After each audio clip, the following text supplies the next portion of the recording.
मोदी योगी जिंदाबाद, जिंदाबाद जिंदाबाद, मोदी योगी जिंदाबाद। जिंदाबाद जिंदाबाद। आदरणीय मुख्यमंत्री जी, भारत माता की, भारत माता की, भारत माता की।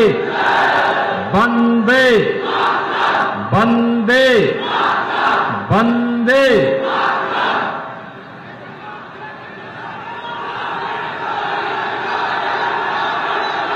भारतीय जनता पार्टी गंगा पार के अध्यक्ष श्रीमती कविता पटेल जी, जिला प्रभारी श्री उत्तर मौर्य जी, प्रदेश सरकार के पूर्व मंत्री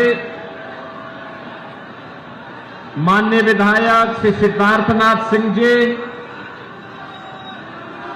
माननीय विधायक श्री हर्षवर्धन वाजपेयी जी, विधान परिषद सदस्य श्री सुरेंद्र चौधरी जी, श्रीमती निर्मला पासवान जी, लोकसभा के संयोजक विधायक फाफा मऊ श्री गुरुप्रसाद मौर्य जी और भारतीय जनता पार्टी के लोकप्रिय प्रत्याशी फूलपुर के लोकप्रिय विधायक श्री प्रवीण पटेल जी, भारी संख्या में उपस्थित फूलपुर के मेरे सभी उपस्थित बहनों और भाइयों, फूलपुर इतिहास बनाने वाली धरती है। बहनों और भाइयों, उत्थान और पतन को किसी एक धरती ने साक्षात अनुभव किया है, वह धरा फूलपुर की है। हमारे संगम की पावन नगरी प्रयागराज से जुड़ी हुई यह पावन धरा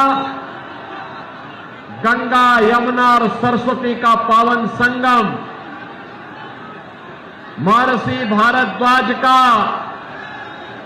अति प्राचीन आश्रम, उनकी साधना स्थली,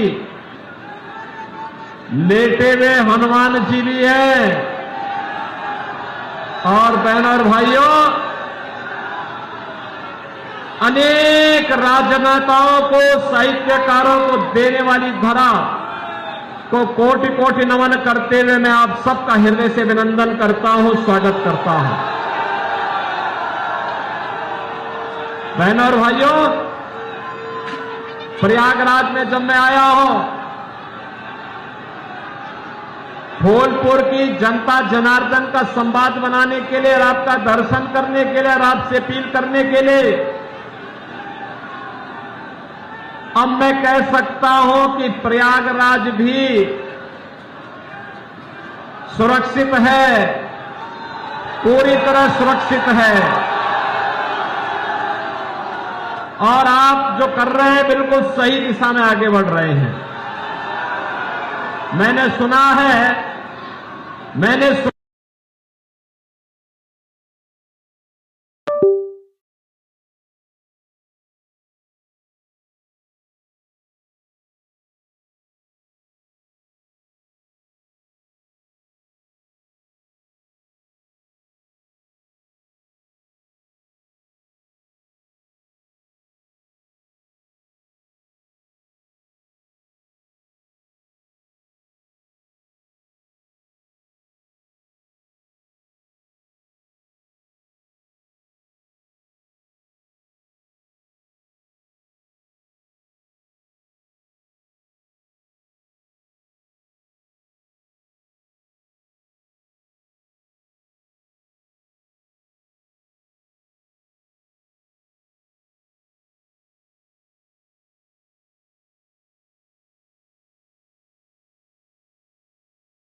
रहे थे, बेटी और व्यापारी की सुरक्षा के लिए जो खतरा बने हुए थे, और आम नागरिक के लिए, दलितों के लिए, पिछड़ों के लिए, व्यापारियों की सुरक्षा के लिए जो खतरा बने हुए थे, वे सब अब तो स्वाहा हो गए हैं, मिट्टी में मिल गए हैं। मिल गए ना? अब कोई संदेह है क्या? कोई संदेह? प्रदेश खुश है, देश खुश है, लेकिन समाजवादी पार्टी के यहां मातम है। उनको आपकी चिंता नहीं थी, उनको प्रदेश की चिंता नहीं थी, उनको बेटी की चिंता भी नहीं थी और व्यापारी की भी चिंता नहीं थी। उनको अपनी राजनीति की चिंता थी। देश की कीमत पर वे लोग, कांग्रेस और समाजवादी पार्टी के लोग राजनीति करना चाहते हैं। और समाजवादी पार्टी का इतिहास तो वैसे भी काले कारनामों से भरा पड़ा है जी, भरा पड़ा है। एक नहीं, अनेक ऐसे उदाहरण उन्होंने प्रस्तुत किए हैं। अराजकता का तांडव, अव्यवस्था, गुंडागर्दी, ये लगातार इनके द्वारा होता रहा। और परिणाम क्या था? प्रदेश के सामने पहचान का संकट। किसी गरीब, मुझे याद है, इसी प्रयागराज क्षेत्र में, इसी फूलपुर क्षेत्र की एक मौर्य परिवार की वो महिला, जिसकी 10 बीघा जमीन को ये माफिया कब्जा कर लिया था, उसके पति की हत्या करने के बाद कब्जा कर लिया था। वो भटकती थी, कोई उसकी सुनवाई नहीं कर रहा था। बहनों और भाइयों, आज मुझे प्रसन्नता होती है जब उस मौर्य परिवार को हमने फिर से उसकी जमीन पे कब्जा करवाया और कहा कि चिंता मत करो माता जी, चिंता मत करो, ये भाजपा की सरकार है, सुरक्षा भी देगी, सम्मान भी देगी और देशद्रोही और माफिया तत्वों को मिट्टी में भी मिलाने का काम करेगी। बहनों और भाइयों, आज हमारा भारत बदल गया है, पूरी दुनिया के अंदर सम्मान प्राप्त कर रहा है। दुनिया को नेतृत्व देने की सामर्थ्य आज भारत दिखा रहा है। भारत सुरक्षित है, आतंकवाद और नक्सलवाद की समस्या का समाधान कर चुका है, विकास के बड़े बड़े कार्य हो रहे हैं। अगला वर्ष प्रयागराज कुंभ का है और फिर भव्य और दिव्य कुंभ की तैयारी हमारी होगी। बहनों और भाइयों, जितना विकास का कार्य प्रयागराज के लिए हुआ है, ये एक झलक है। अभी इससे भी बड़े योजनाएं हम लेकर के प्रयागराज के लिए आने वाले हैं। बहनों और भाइयों, गरीब कल्याणकारी योजनाएं जो ये माफिया और अपराधी डकार जाते थे, खा जाते थे, गरीब को राशन नहीं मिलता था, गरीब भूख से मरता था, स्वास्थ्य की सुविधा के अभाव में मरता था, गरीब को के हकों पर डकैती पड़ती थी, उसको मकान नहीं मिलता था, मकान, गरीब का मकान समाजवादी पार्टी के गुंडे हड़प जाते थे। लेकिन अब यह भाजपा का शासन है, डबल इंजन सरकार बुलेट की स्पीड से काम करता है और बुलेट की स्पीड से कार्य करते हुए परिणाम भी दे देता है। आज तो 80 करोड़ लोगों को फ्री में राशन, 60 करोड़ लोगों को 5 लाख रुपए का स्वास्थ्य बीमा का कार्ड, 50 करोड़ लोगों के जनधन अकाउंट, और बहनों और भाइयों, यही नहीं, 12 करोड़ किसानों को किसान सम्मान निधि, 12 करोड़ गरीबों के घर में शौचालय, 10 करोड़ गरीबों के घर में रसोई गैस का कनेक्शन पहुंच गया है। और यही नहीं बहनों और भाइयों, मोदी जी ने भी कहा है 70 वर्ष से ऊपर का जो भी बुजुर्ग होगा उसको 5 लाख रुपए हर वर्ष उपचार के लिए कार्ड उपलब्ध करवाएंगे, फ्री में उपचार। 4 करोड़ गरीबों के मकान बन गए हैं। जो बाकी बचे होंगे वह मोदी जी देंगे और माफिया की संपत्ति को वापस लेकर के गरीबों के मकान वहां पर भी बनाने का काम करेंगे। बहनों और भाइयों, विकास की यात्रा इसी प्रकार से आगे बढ़ती रहेगी। इसके लिए आज मैं आपके पास आया हूं। प्रवीण पटेल एक युवा और जुझारू विधायक है। भारतीय जनता पार्टी ने इसलिए सांसद प्रत्याशी के रूप में आपके बीच में उतारा है।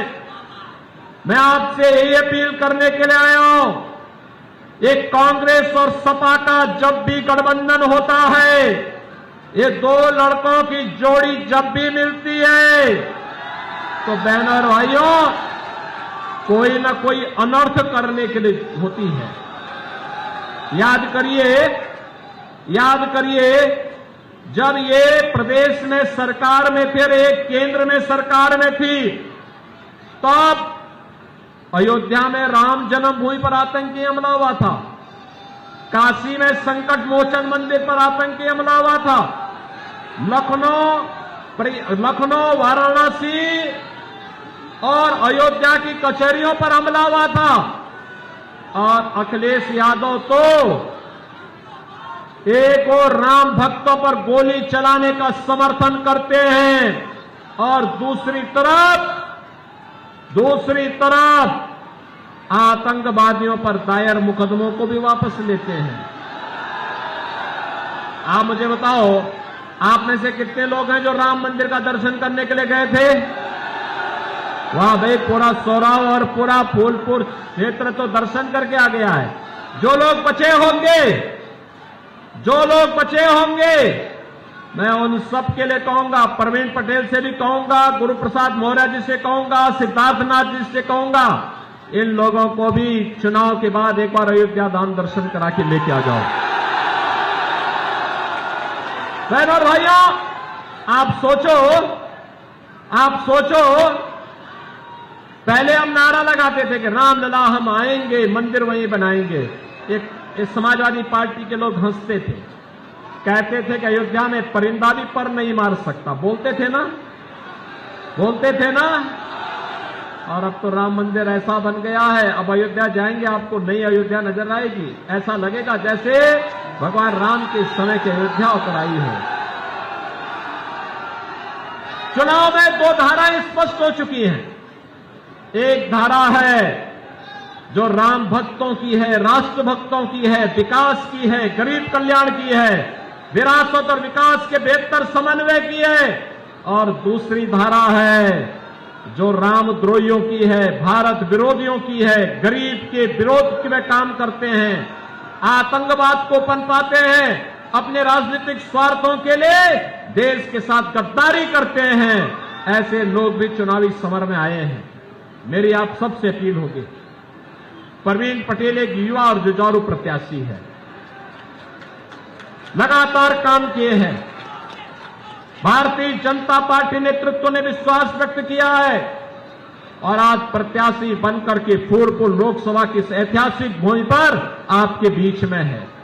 बहनों और भाइयों, ये समाजवादी पार्टी और कांग्रेस का जो गठबंधन है, खतरनाक मंसूबा के साथ आया है। इनका घोषणा पत्र कहता है कि इनके अंदर औरंगजेब की आत्मा जा चुकी है, ये जजिया कर लगाना चाहते हैं।